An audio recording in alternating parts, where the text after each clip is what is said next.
Dirjen, apa yang sebenarnya terjadi sampai akhirnya memutuskan untuk mundur dari kasus ini?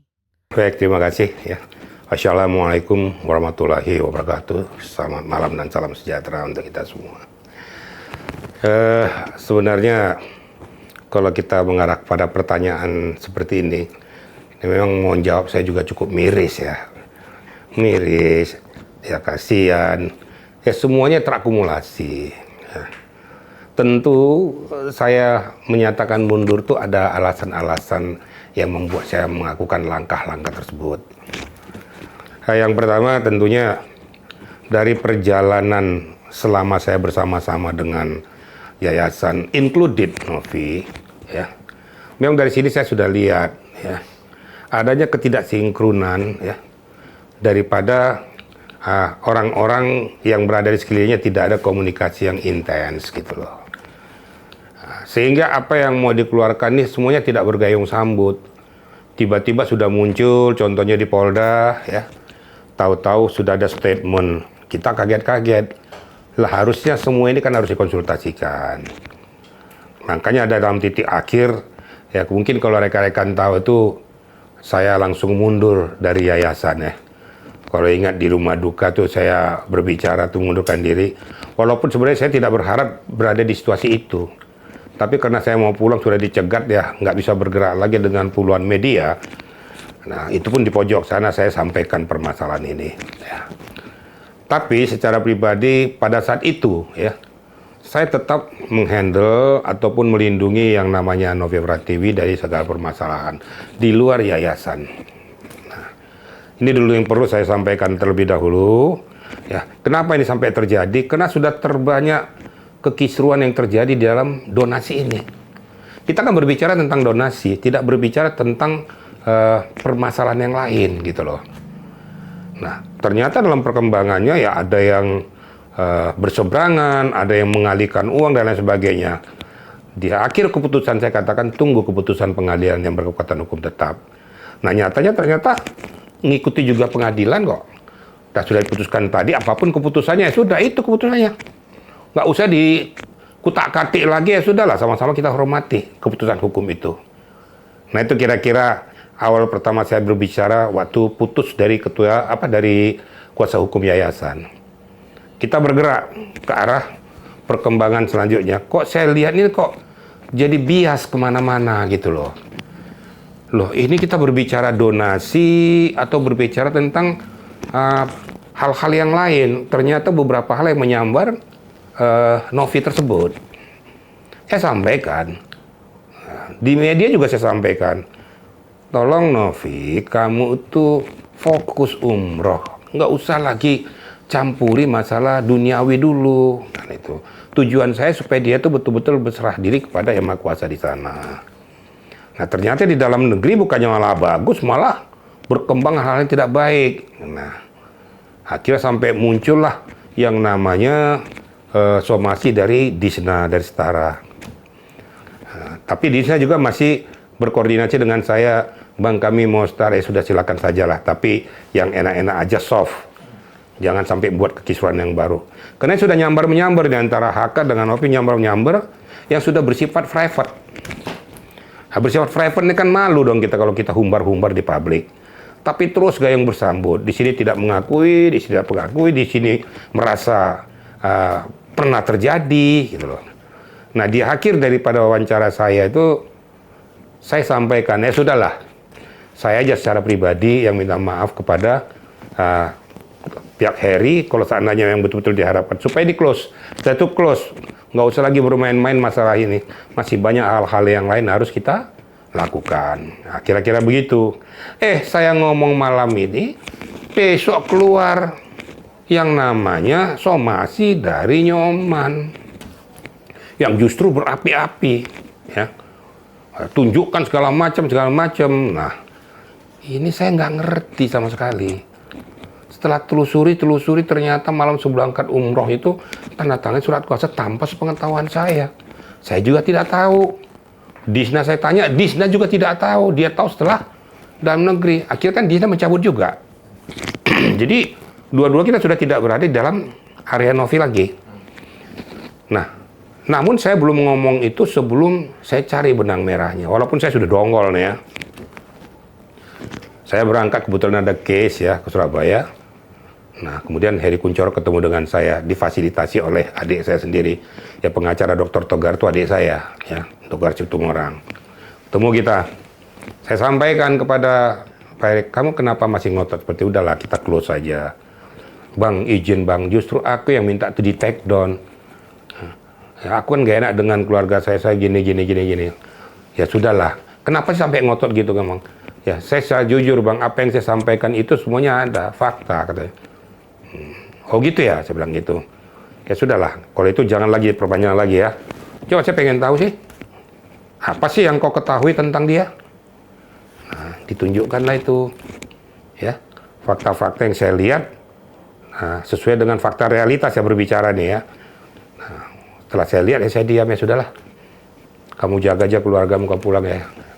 Nah, dia pulang, saya putuskan tekad saya tidak mau berbicara apa-apa lagi. Saya cukuplah sampai di sini untuk mengupas tentang masalah Heri dan Novi. Karena kalau saya juga ikut campur dalam hal ini, saya berdarah-darah. Akhirnya, apa yang merupakan yang mau saya sampaikan dalam in mind saya ini bertolak belakang dengan realitanya. Ini yang menjadi memberatkan saya, dan akibatnya tadi sore saya menyatakan mundur jadi kuasa hukum dari segala permasalahan. Tapi saya punya komitmen ya. Walaupun saya mundur sebagai seorang lawyers yang punya tanggung jawab moral, saya tidak akan pernah berbicara tentang Novi, apalagi menjelek-jelekkan Novi ke publik. Karena bagaimanapun saya adalah mantan kuasa hukumnya. Saya juga harus jaga privasi daripada Novi. Saya tidak akan bicara tentang hal itu. Saya juga berharapkan bahwa coba Novi ini berubah mindset lah. Karena semakin nanti begini, semakin terpojok nanti. Udahlah, hentikanlah somasi-somasi itu. Ya. Nggak ada gunanya di somasi. Nanti pada saat somasi itu berbicara, tiba-tiba tidak sesuai dengan fakta realita dari somasi itu, dia akan malukan diri sendiri. Ini dalam loh saya katakan ini. Ya. Biar dapat dicermati, saya seorang praktisi hukum, saya lawyer, saya juga mantan penyidik. Saya tidak hanya berbicara tentang normatif, tapi saya berbicara tentang masalah, mekanisme, masalah realita, itu yang saya gabungkan. Nah, kira-kira begitu ya. Sebelum mundur, apakah ada pertimbangan lain yang membuat keputusan ini semakin kuat? Saya kan sudah sampaikan terdahulu, sebagaimanapun saya menjaga privasi orang ya. Dalam bahasa saya itu saya melihat semuanya data fakta realita di dalam WA-nya, CAT-nya. Saya jabarkan sendiri aja lah, saya nggak mau panjang, itu kena hak privasi ya.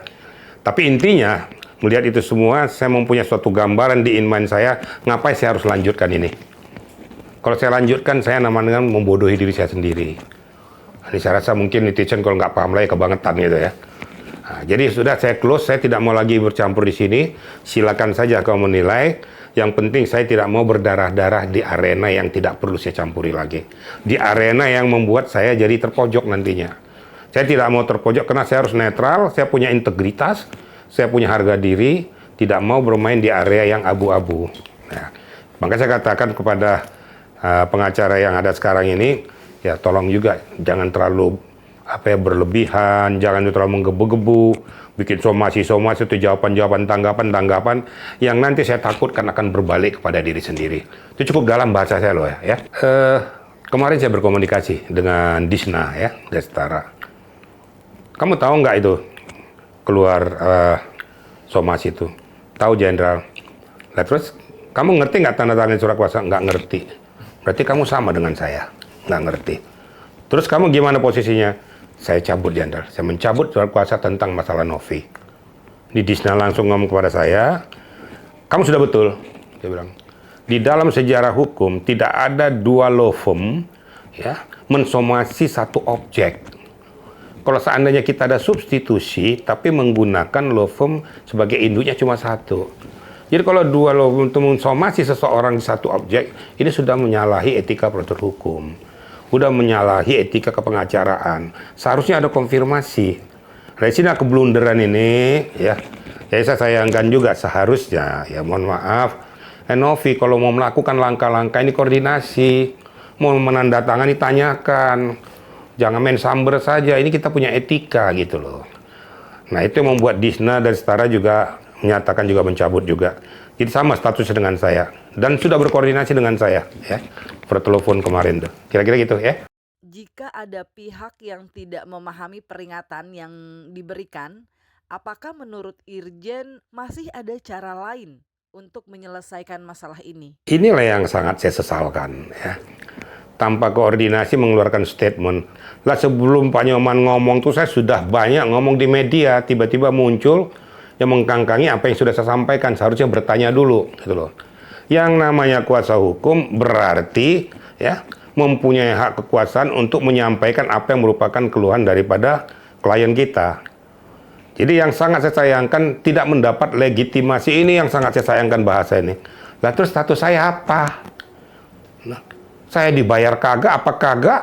Saya untuk menyelamatkan orang, tapi faktanya kok seperti itu.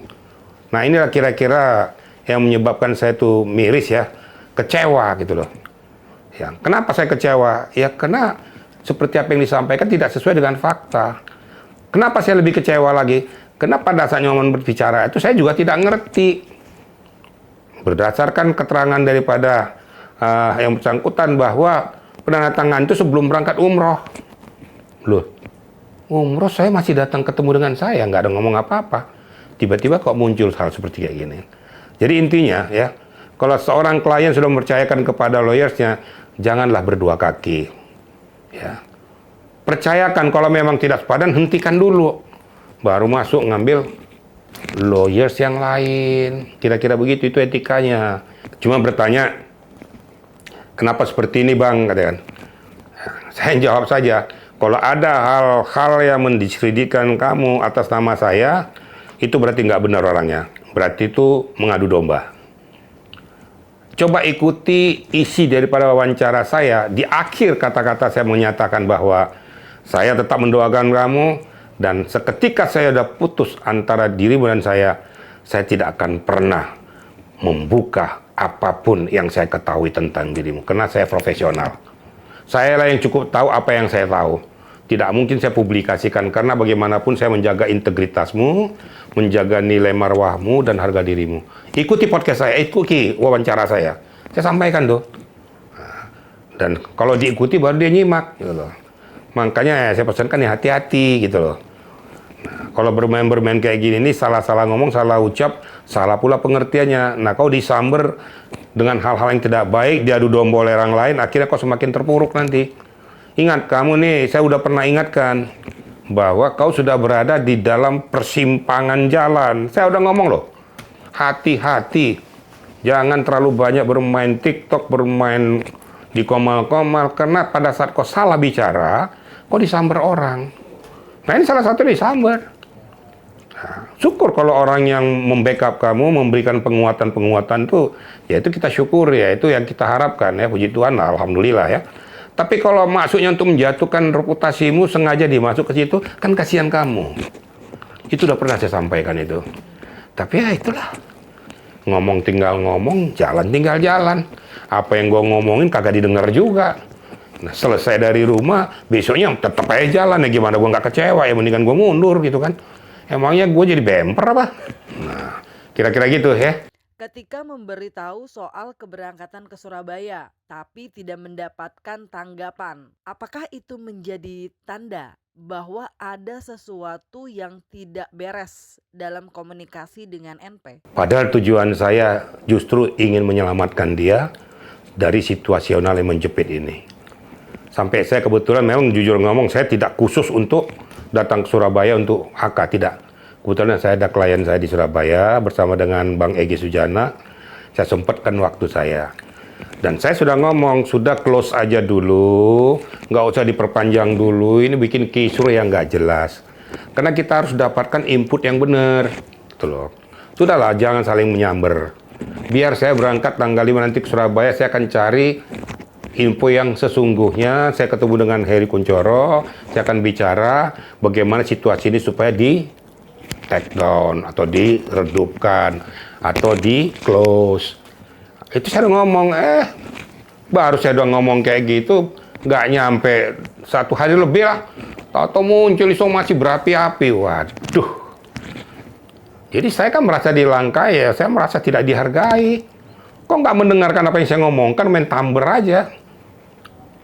Nah, dalam dunia hukum, kita jangan berbicara tentang normatif hukum saja. Kita harus melihat fakta-fakta lapangan. Kita harus juga melihat realita lapangan. Sehingga kita bisa berbicara sesuai dengan akidah hukum itu, sesuaikan dengan fakta lapangan itu. Kalau hanya berbicara secara normatif itu ada di perguruan tinggi. Kalau di lapangan nggak bisa.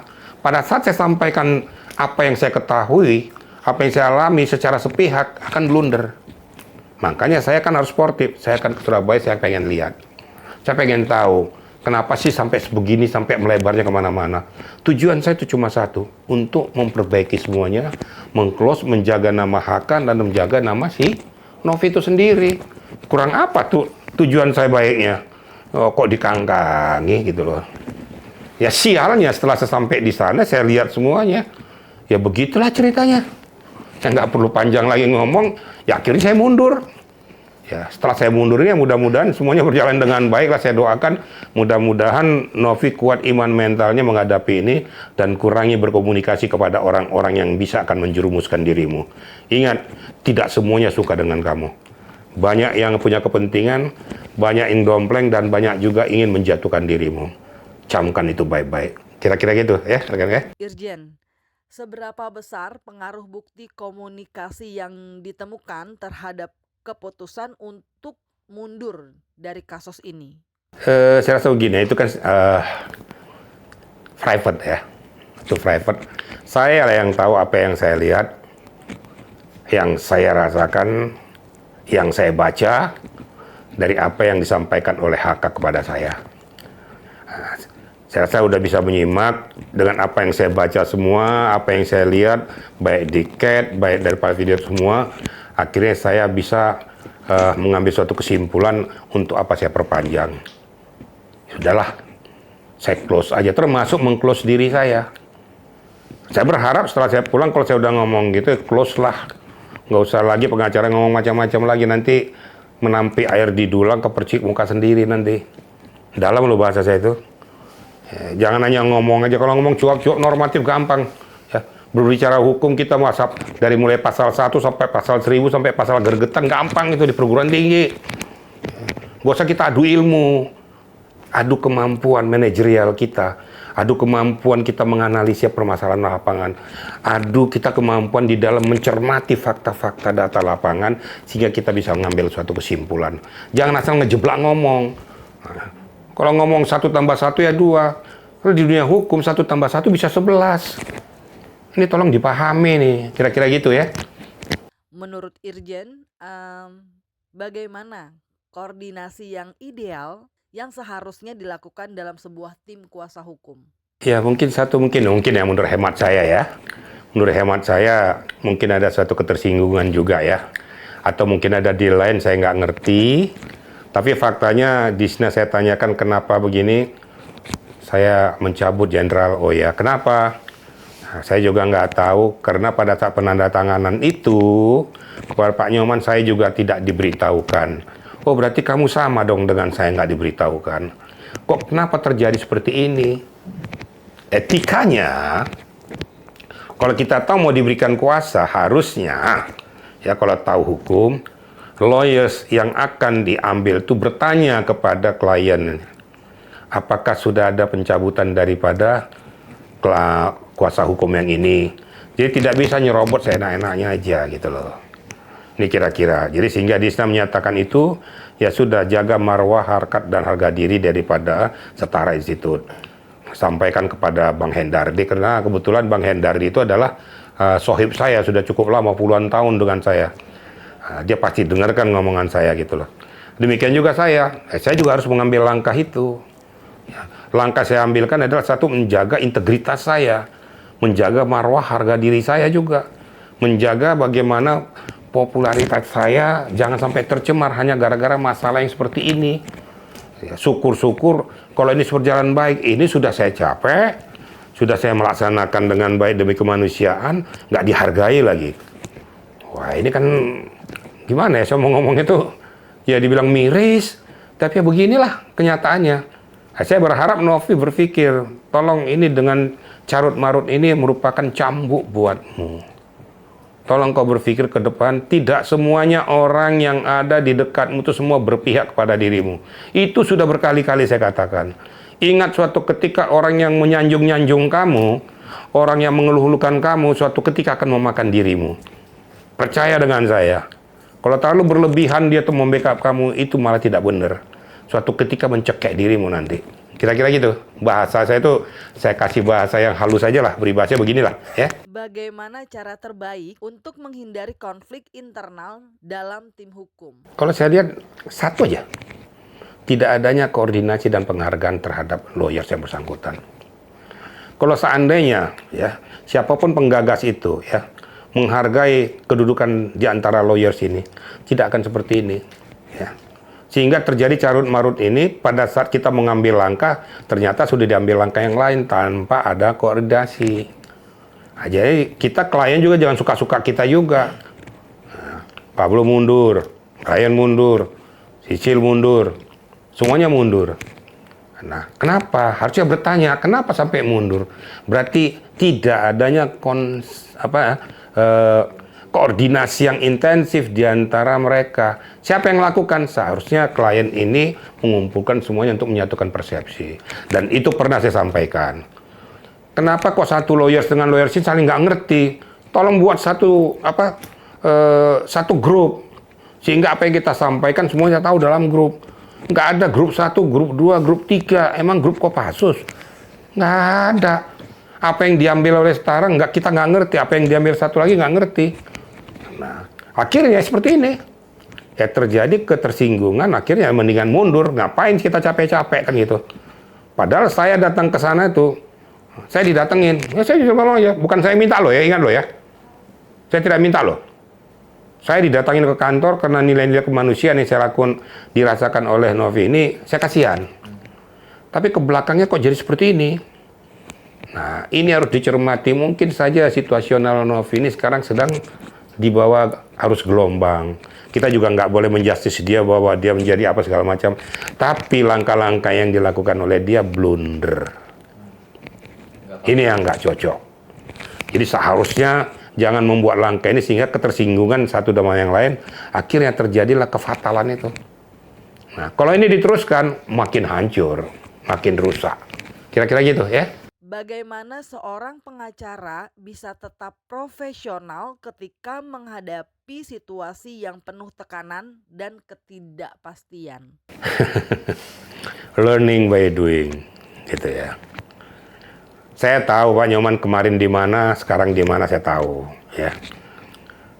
Tapi saya berharap kita sebagai lawyers itu memegang teguh prinsip, memegang teguh integritas kita. Pesan saya, jadilah kita lawyers yang memegang teguh apa yang menjadi benar katakan benar, apa yang menjadi salah katakan salah, dan jangan takut dan sungkan untuk menegur apabila klien kita itu salah. Itu yang paling prinsip. Bagi saya berkali-kali kalau saya Novi salah, saya katakan salah. Karena saya profesional, saya nggak mau. Kenapa? Pengacara prinsipnya bukan membela perbuatannya, tapi membela hak-haknya. Ya kalau pada saat perbuatannya itu menyimpang, tegur. Jangan asal senang saja, yang penting dia senang. Jangan begitu, sama saya nggak laku. Mendingan saya mundur, enak aja. Emangnya gua apaan? Kalau bahasa premannya kan seperti itu. Nah itu kira-kira. Jadi pesan saya kepada lawyers ini, tolong hargai harkat martabat daripada predikat lawyers. Jangan diperdagangkan. Ini pesan saya. Harapan saya mudah-mudahan itu dapat dilaksanakan dengan baik, sehingga proses yang berjalan ini juga selesai dengan baik. Irjen sendiri, dalam menangani kasus ini, apakah ada tekanan atau ajakan tertentu yang membuat posisi independen sulit dipertahankan? Kalaupun diberikan peluang kepada saya untuk melakukan hal itu tidak akan pernah saya lakukan dalam hidup saya. Saya nggak mau jadi kutu luncat. Saya punya marwah dan harga diri. Biar diajak sekalipun, saya tidak akan pernah bergerak dari pendirian saya. Ke sisi manapun saya tidak akan mau masuk. Saya berada di tengah-tengah, independen, profesional. Saya tidak berpihak ke kiri dan ke kanan. Mana yang benar saya katakan benar, mana yang salah saya katakan salah. Ya, saya tidak akan terpengaruh dengan situasional itu. Ya, Farhad adik saya, Pablo adik saya, Gary adik saya, Nyoman juga sahabat saya. Tapi kalau di saat situasi kayak gini, saya tidak mau menari-nari di antara semuanya ini. Saya berada independen, saya support yang benar. Saya akan melawan yang nggak benar. Prinsip saya begitu, siapapun dia. Karena saya mau integritas daripada pengacara ini dapat terjaga dengan baik. Makanya saya mundur. Kenapa saya mundur? Saya menjaga profesionalitas saya. Sebelum berangkat ke Surabaya, apakah sudah ada pertimbangan untuk mundur? Atau keputusan ini baru muncul setelah melihat perkembangan di sana? Begini ya. Sebenarnya dari sebelum saya berangkat ke Surabaya, saya udah ngomong. Kalau seperti gini situasionalnya, saya WA dia. Seperti gini situasionalnya, saya lebih baik mundur. Biar aja dilakukan oleh setara dengan Pak Nyoman. Kenapa? Karena saya tidak mau ya berdarah-darah di arena ini. Kenapa saya katakan demikian? Karena saya tidak mau berpihak kepada hal yang nggak benar. Saya sudah sampaikan lebih dulu nih. Saya tidak mau berdarah-darah di arena ini. Silakan aja hukum berbicara. Catat baik-baik ya. Hukum tidak hanya berbicara secara normatif. Karena situasional yang dirasakan ini sedang dalam suatu lingkaran setan. Ini harus dibelah, dipilah, agar tidak menjadi jurang bagi dirimu. Itu saya WA itu ya. Saya WA kepada beliau, tapi tidak dijawab. Dibaca, nggak dijawab. Wah ini nggak benar juga nih, gue dianggap apa gitu kan. Terus saya WA, saya berangkat ke Surabaya pagi ini, nggak jawab juga. Pulang dari Surabaya, ketemu dengan HK, saya sampaikan, saya sudah ketemu dengan HK di Surabaya, saya akan kembali ke Jakarta besok pagi. Semuanya saya sudah lihat sesuai dengan apa, fakta, realita yang nyata. Saya sampaikan loh, ada WA saya kok masih ada. Nggak dijawab, ya sudah tadi mundur saya. Ya berarti lo nggak nganggap gue, sudah, emang gue pikirin. Nah, giliran saya ngomong tuh kenapa seperti gini ya bang lo? Kenapa lo bertanya sekarang? Tuh, emang gue ngomong apa? Ngomong masalah apa yang saya rasakan, saya alami ya saya sampaikan. Kira-kira gitu. Jadi NP sendiri tidak memberikan suatu pendapat atau gaya yang bersambut dengan apa yang saya sampaikan. Yang untuk apa saya perpanjang? Udah silakan saja gitu loh. Nanti kan kamu akan merasakan nanti apa yang kau lakukan. Berarti selama ini kau anggap apa saya? Nah, bahwa pendapat saya tidak pernah kau jawab sama sekali. Enteng sekali. Kalau mau saya tersinggung, tersinggung sebenarnya gitu loh. Ya kira-kira gitu ya.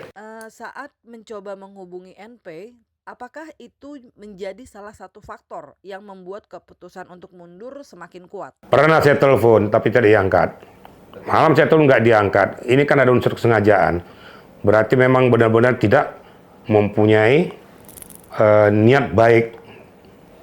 Kalau saya bilang tersinggung, saya tersinggung ya. Saya telepon, saya WA tidak dijawab. Nah giliran saya wawancara, ngomong. WA saya bilang tolong sampaikan siapa yang ngomong tuh. Jangan coba-coba mempermainkan saya cari nanti orangnya. Saya ngomong keras loh tadi. Nah saya buka aja, jadi tapi seorang yang sudah lama membantu dia, setidak-tidaknya lo jawab gitu loh, lo kok punya nilai lo jawab gitu loh. Enak nggak enak lo jawab, jangan nggak dijawab. Kalau saya mau saya lakukan, saya punya kredibilitas saya, ya selesai kamu. Nah, tapi untuk apa ya? Saya tahu semua peristiwa itu. Saya tahu tuh kalau seandainya saya tuh jahat, apa susahnya bagi saya? Tapi kan saya kan manusia biasa, saya nggak pernah mau menyakiti orang lain, saya punya prinsip hidup, dilarang saya membenci dan dilarang mendendam orang. Nggak boleh, itu prinsip hidup saya. Sudahlah, biarlah Allah saja yang tahu apa yang sudah saya lakukan yang terbaik bagi yang bersangkutan. Kira-kira gitu ya. Jika ada pihak yang tidak memahami peringatan yang diberikan, apakah menurut Irjen masih ada cara lain mungkin untuk menyelesaikan masalah ini? Capek saya ngomong gitu. Ngapain gue pikirin lagi? biarin aja. Kalau seandainya tidak ngerti lagi dengan tata bahasa saya, dia sudah saya udah perlu sekolah lagi untuk 2 kali gitu.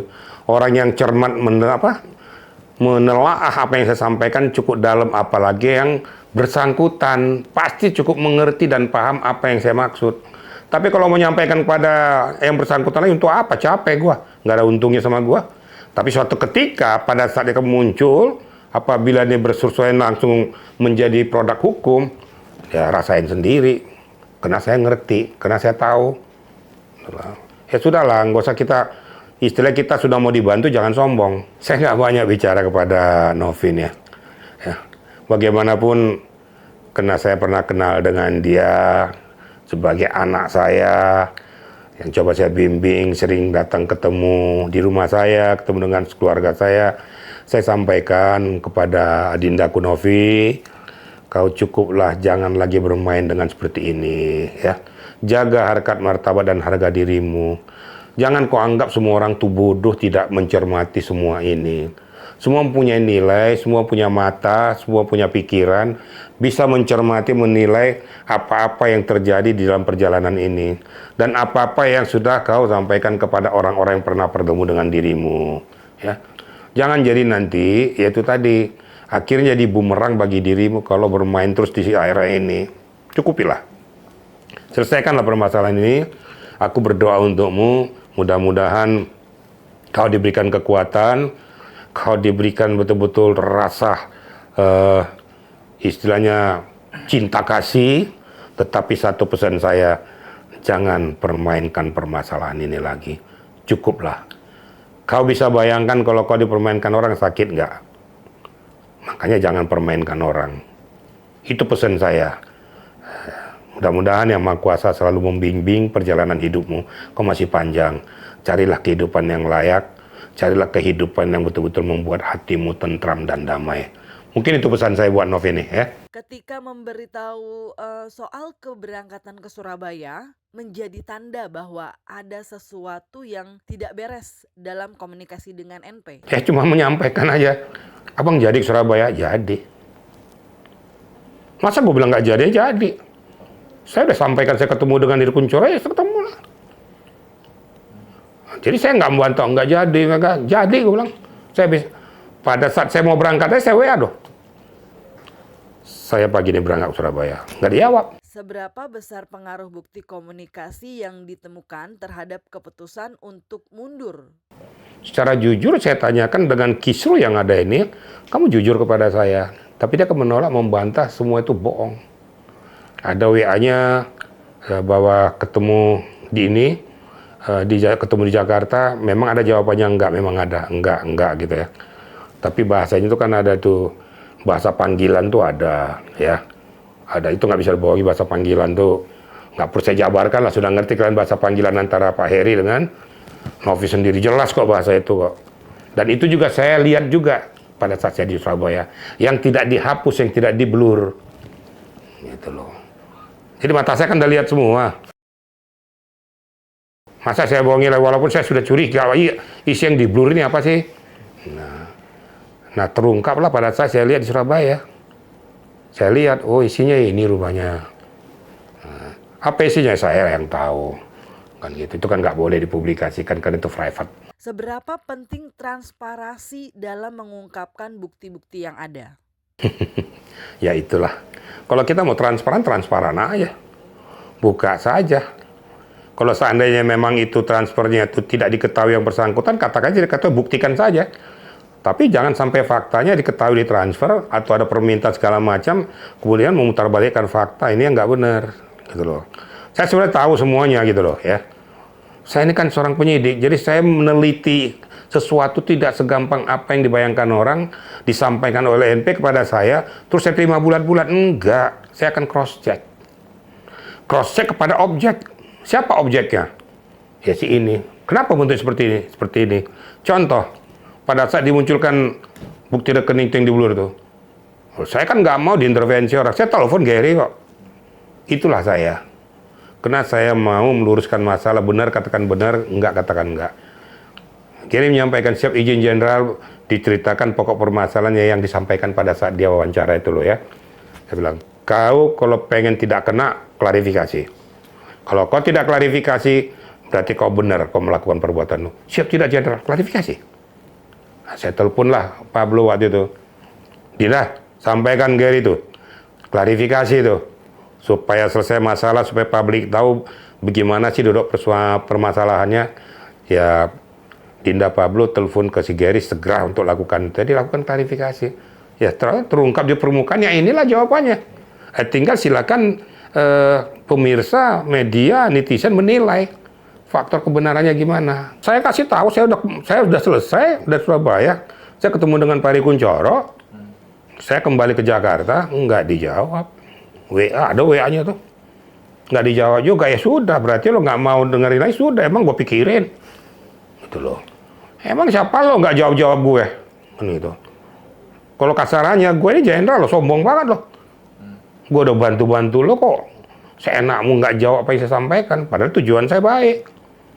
Kalau mau tersinggung, sebenarnya saya yang tersinggung ini. Gue usah pakai nanya-nanya. Jangan pancing-pancing saya. Saya berbuat baik sama orang, kalau dipancing saya lebih sadis loh. Ya, jangan main-main gitu loh.